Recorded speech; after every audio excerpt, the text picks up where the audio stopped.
waaw defe naa ne li ñu annoncé léegi c'est 250 millions. Alors 250 millions mu indi ko tey jagleel ko jigéen ñi ak jeunes yi defe naa ne tey ñëw na fi nga xam ne soxla nañ ko parce que tey boo xoolee département Pikine jigéen ñi ñu ngi nekk ci seeni activité te ku nekk ci activité bëgg na pour nga jàppale ko jeunes yi tim tey defe naa ne pour gën a mën jàppale président Macky Sall ci li nga xamante ne mooy wàllum jeunes yi ndax ñëpp gis nañu pàcc bi nga xam ne moom le président Macky Sall jagleel jeunes yi ci wàllum budget programme 2020 bi loolu defe naa ne tey bu ñu ñëwee tim wax ay financement tudd jigéen tudd jeune dina permettre jeunes yi au moins ñu mën a gën a taxaw ci activité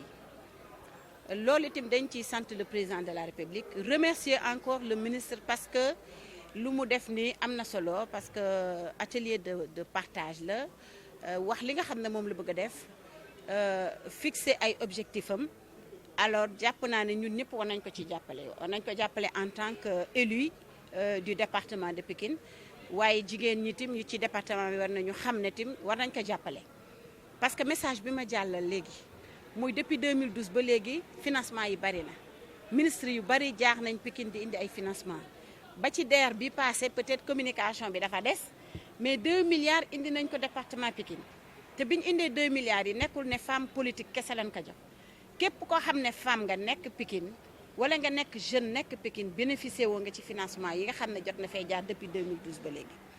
waaye nag damay ñaax département Pikine damay ñaax jigéen ñi comme jeunes yi parce que tey objectif président Macky Sall mooy fexe ba jigéen mën a demal boppam alors pour mu mën a demal boppam il faut mu gëm activité bi mu nekk parce que bu fekkee da ngay jaay nga am bénéfice booy lekk mën nga lekk sa bénéfice wala nga dolli sa bénéfice ci sa capital initial pour mën a am beneen objectif bu gën a ëpp waaye dama leen di ñaax ci remboursement parce que su fekkee dañoo bëgg ay financement te buñ leen bàyyee ñoom rek ñu dem ci banque yi conditions yañ leen di teg day diis te duñ ko attan ndax bu njëkk booy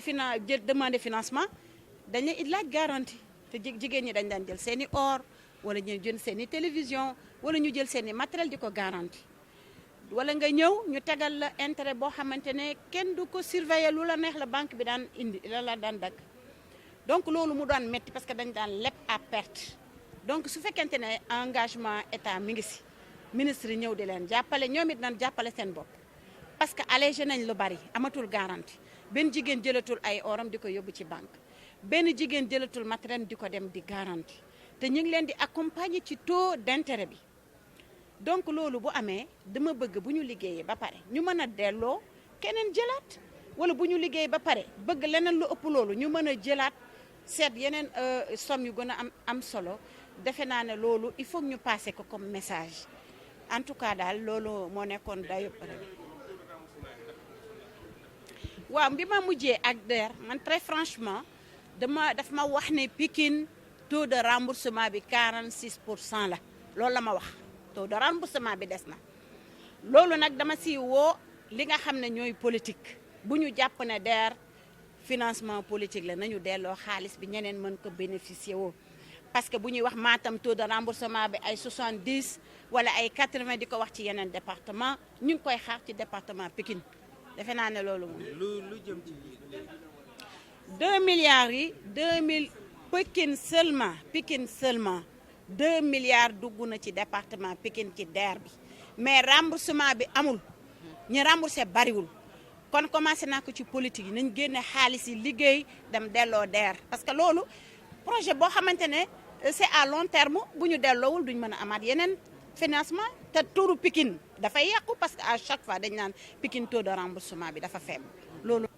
waaw loolu am na parce que maa ngi ci doon waxtaan ak ministre léegi donc diggante bailleur bi ak banque bi 3% la alors moi je vois pas ñu jël 12% bëgg ko imputé ñi nga xam ne ñooy jël prêt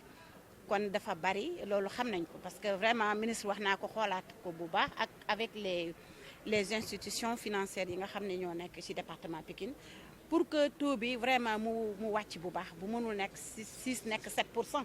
au moins pour ñu mën ci mën a def dara waaye nag am na ay efforts yu ñu def parce que bu ñu fekkente ne jox nañ leen financement yi dañ leen di may diir 1 an pour nous commencer à rembourser. Donc aujourd'hui, on a reçu le ministre de la microfinance, Zahra Iyane Thiam, qui est venu pour une réunion de partage avec toutes les femmes, parce que ce n'est pas les femmes politiques seulement, il y a le comité consultatif des femmes qui est là, les Badjanogor, les femmes politiques. Donc je peux dire que toutes les femmes du département de Pékin sont dans la salle. Donc pour vraiment préparer un financement de 250 millions à l'endroit des femmes et des jeunes du département de Pékin. Tout à l'heure, quand j'ai pris le micro, après avoir suivi M. Cissé, qui faisait la présentation du financement, on avait observé que le taux d'intérêt est trop cher. Parce que quand j'ai eu le ministre tout à l'heure, donc elle m'a fait savoir que le taux qui est entre le bailleur et les institutions financières, c'est 3%. Tandis que le taux d'intérêt fixé, c'est 12%. Je pense que c'est un taux vraiment élevé. Donc c'est un taux qu'on doit revoir parce que faire un financement avec un taux élevé, donc ça va faire un risque, ça peut créer des risques pour le remboursement. Donc on a vu ça aussi. On salue aussi le fait que quand on a pris le crédit, on a un différé de 1 an parce que ça va permettre aux femmes de faire leurs activités d'ici 1 an pour faire le remboursement. Donc ça, c'est à saluer. Donc pour l'ADER, je pense que depuis 2012 jusqu'à nos jours, on a vu que vraiment, il y a beaucoup de ministres qui sont passés ici dans le département de Pékin pour amener des financements. Tout dernièrement, l'année dernière, on a mis 2 milliards à travers l'ADER pour les financements des jeunes et des femmes. Mais ce que l'on a constaté, qu'à Pékin, le taux de remboursement est très faible, c'est 46% par rapport aux autres départements.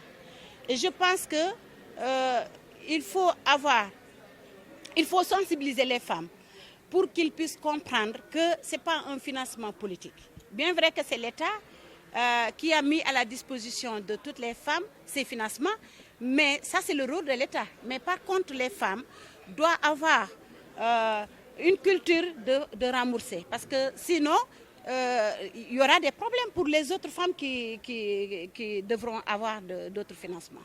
Je pense que ça, c'est une question, en tant que politique, de faire la sensibilisation, la bonne communication pour que les femmes, les jeunes aient la culture de rembourser le financement pour permettre... Exactement, parce qu'on a constaté que les femmes qui sont dans le département, presque, je peux dire, 70% des femmes sont en activité. Donc, elles ont besoin de renforcement dans leurs activités commerciales. Donc, tandis que pour les jeunes, vous avez vu le président Macky Sall, ce qu'il veut à travers la jeunesse sénégalaise, notamment les jeunes du département de Pékin. Avec ces financements, donc ça va permettre aux jeunes vraiment d'aller vers l'entrepreneuriat et c'est très important. Et ça, c'est source de création d'emplois. Je pense que vraiment, on remercie le président de la République parce que le fait de penser à la jeunesse, penser aux femmes, donc vraiment, je pense que c'est une chose